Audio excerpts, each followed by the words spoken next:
soal diskusi mengenai strategi produk. Soal yang pertama, apa itu produk?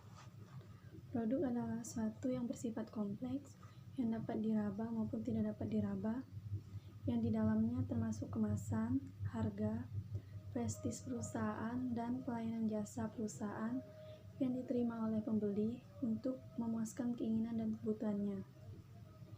Dalam bisnis, produk adalah barang atau jasa yang dapat diperjualbelikan. Dalam marketing, produk adalah apapun yang bisa ditawarkan ke sebuah pasar dan bisa memuaskan sebuah keinginan atau kebutuhan. Dalam tingkat pengecer, produk sering disebut sebagai merchandise. Soal yang nomor 2, apa yang dimaksud dengan strategi produk? Strategi produk adalah sebuah rencana yang matang dalam memasarkan suatu produk atau jasa yang dihasilkan untuk mencapai tujuan. Nomor 3, apa yang dimaksud dengan produk baru?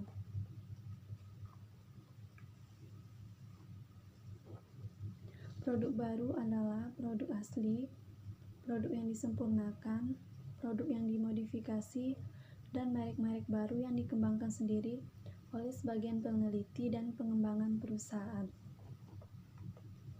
Soal nomor 4, apa yang dimaksud dengan lini produk baru? Lini produk baru yaitu produk-produk yang baru dipasarkan bagi perusahaan, namun diluncurkan bagi pasar yang sudah ada untuk pertama kalinya. Soal nomor 5, sebutkan dan jelaskan penggolongan produk. Terdapat 3 klasifikasi produk, yang mana diantaranya ialah yang pertama, klasifikasi produk berdasarkan perwujudan, yang mana klasifikasi ini terdiri dari barang dan jasa. Yang kedua, klasifikasi produk berdasarkan daya tahan, yang mana klasifikasi ini sendiri terdiri dari barang yang tidak tahan lama dan barang yang tahan lama. Klasifikasi produk berdasarkan kegunaan, yang mana klasifikasi ini sendiri terdiri dari produk konsumen dan produk industri. Soal nomor 6, jelaskan bauran produk. Bauran produk adalah kumpulan semua produk dan barang yang ditawarkan penjual tertentu kepada pembeli. Bauran produk mencakup berbagai aspek yang memiliki lebar, panjang, kedalaman, dan konsistensi tertentu. Soal nomor 7, sebutkan dan jelaskan elemen-elemen dalam strategi produk. Yang pertama, produk atau barang. Produk atau barang merupakan produk yang diciptakan untuk memenuhi kebutuhan konsumen dan merupakan esensi pertukaran dalam proses penjualan. Produk memberikan manfaat dan memuaskan konsumen. Pada dasarnya, konsumen bukan membeli barang, melainkan membeli manfaat dari barang yang ditawarkan. Yang kedua, price atau harga. Harga mengacu pada nilai uang yang diberikan oleh konsumen untuk mendapatkan produk atau jasa yang Anda jual. Harga adalah unsur utama atau bahkan satu-satunya yang mengacu langsung pada nilai omset perusahaan. Yang ketiga, place atau lokasi.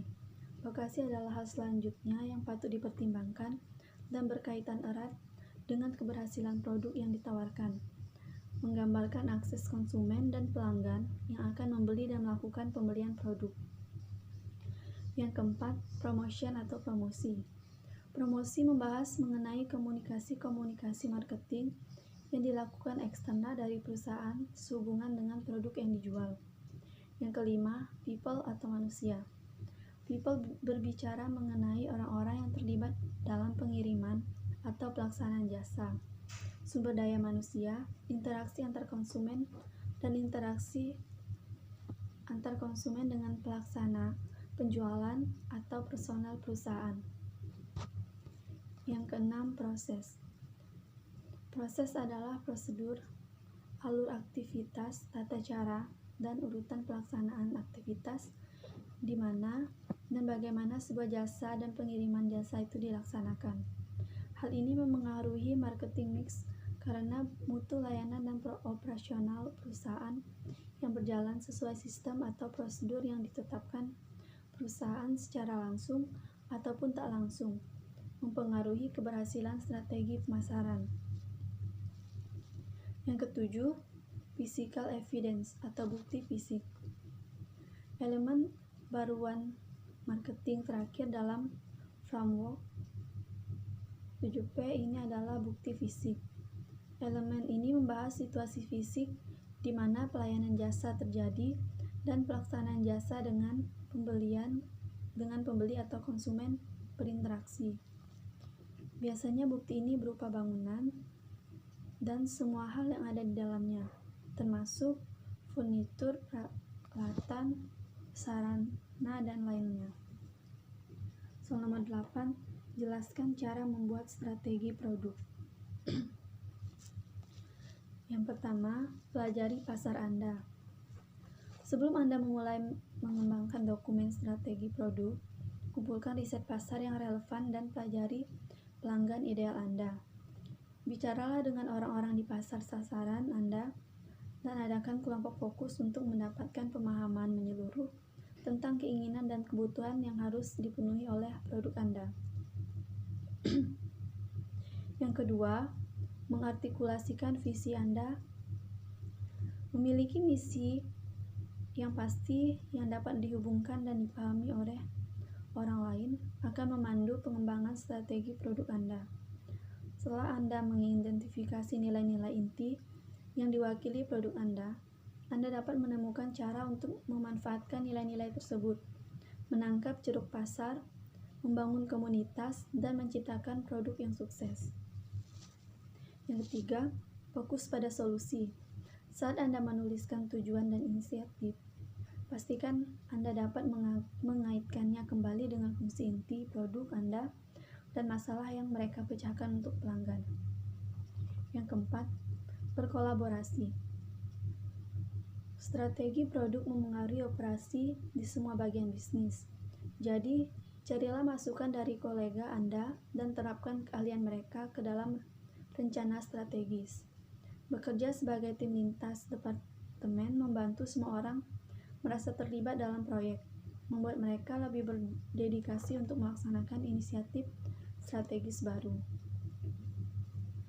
Yang kelima, lakukan penyesuaian secara teratur. Jadwalkan waktu untuk merenungkan strategi produk secara teratur dan temukan cara untuk memasukkan umpan balik, fluktuasi pasar, informasi penjualan, dan metrik lain yang Anda gunakan untuk menilai strategi produk. Soal nomor 9, mengapa kamu harus punya strategi produk? Karena strategi produk membantu menghubungkan ide-ide yang luas ke dalam tugas-tugas yang dapat ditindaklanjuti, sehingga menghubungkan kembali ke tujuan bersama sangat penting untuk menjaga semua tugas tetap selaras. Soal nomor 10, apa saja bentuk-bentuk produk strategi yang dapat digunakan oleh perusahaan? Yang pertama, positioning. Untuk strategi produk pertama yang dapat dimanfaatkan oleh perusahaan besar maupun kecil adalah positioning. Strategi ini mengacu pada cara perusahaan membentuk citra agar bisa terbentuk kesan tersendiri mengenai produk di benak para pelanggan. Yang kedua, overlapping. Bentuk strategi selanjutnya yang bisa digunakan oleh perusahaan dan para produk developer merupakan metode overlapping. Strategi ini mengacu pada sebuah inisiatif di mana marketer memunculkan persaingan antara produk baru dengan produk perusahaan yang sebelumnya sudah ada di pasaran. Yang ketiga, produk baru. Membuat produk baru juga bisa menjadi strategi produk yang efektif bagi kesuksesan perusahaan, sebab ia bisa menjadi cara yang baik untuk memenuhi kebutuhan pelanggan dan strategi yang jitu untuk buat perusahaan populer.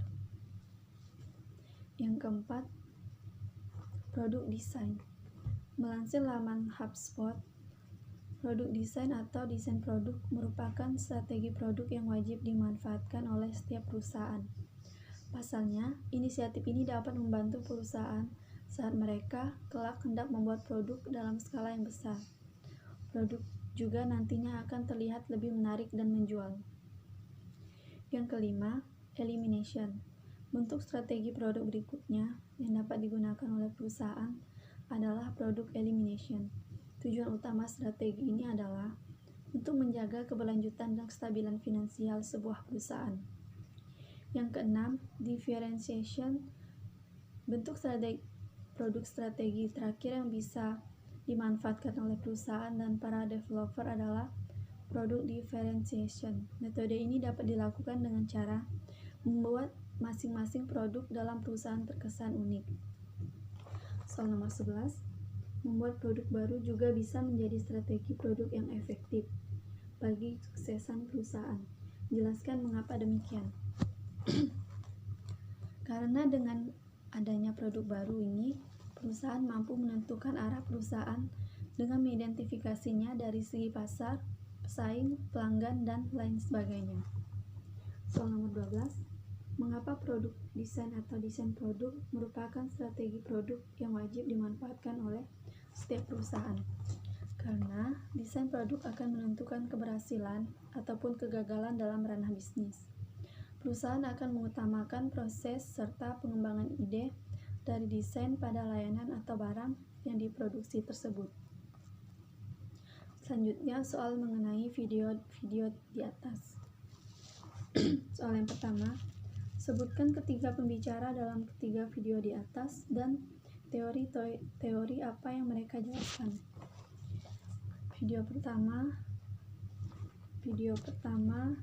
pembicaranya adalah Dhani Indra J. Video kedua Beni Akbari, dan video ketiga adalah Teti Herawati.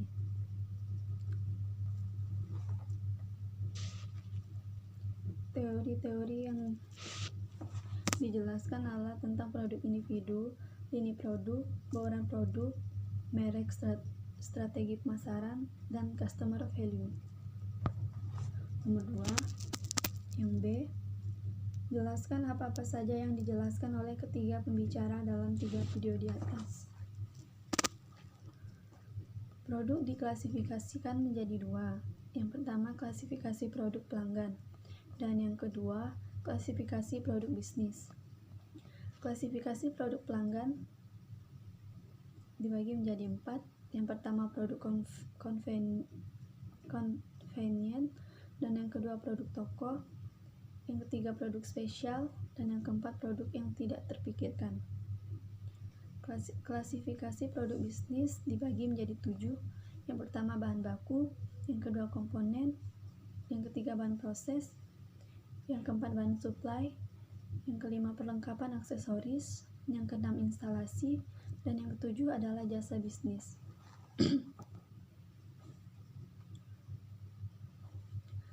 Lini produk terdiri dari serangkaian produk yang satu sama lain saling berkaitan. Produk baru merupakan produk yang menciptakan pasar yang sama sekali baru. Kesuksesan bukan hanya dinilai dari seberapa besar keuntungan yang didapatkan penjual, tetapi juga harus dinilai dari customer value. Soal yang C, apa yang dapat saudara pelajari dari ketiga pembicara di ketiga video tersebut di atas? Dapat saya pelajari dari ketiga video di atas adalah mengetahui tentang lini produk dan bauran produk, klasifikasi pada produk, dan tentang kesuksesan yang dinilai dari customer value.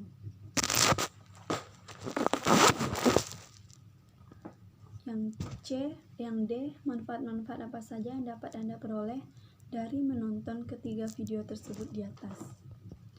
Manfaat-manfaat yang saya dapatkan ialah yang pertama, meningkatkan motivasi membuat bisnis baru, yang kedua, meningkatkan kemampuan dalam membuat produk baru, dan yang ketiga, mampu membuat ide produk baru.